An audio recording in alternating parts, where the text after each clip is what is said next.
ইতিহাসের সেরা তারকাদের একজন হলো রোনালদো।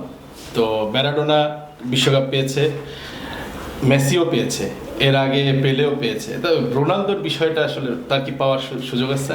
প্রথমবার বিশ্বকাপ খেলতে এসেই উনি মানে সেমিফাইনাল খেলেন। রোনালদো এমন সুন্দর একটা মিডফিল্ড পাচ্ছে, যে মিডফিল্ডটা পিএসজিতে খেলে, এবং এই মিডফিল্ডের কারণে পর্তুগাল এবং এবার খুবই এগিয়ে আছে। এবং আমরা লাস্টে যে নেশনস লিগ একটা টুর্নামেন্ট হয়, ইউরোপের টুর্নামেন্ট, ওই টুর্নামেন্টে স্পেন এবং পর্তুগাল ফাইনাল খেলছিল এবং পর্তুগাল ওই টুর্নামেন্ট জিতে নেয়। সবচেয়ে বড় শক্তি এবার যে নুনো মেন্ডেস নামে একটা প্লেয়ার আছে পর্তুগালের, বল সাপ্লায়ার, অপোজিশনের পা থেকে বল কেড়ে নেয়।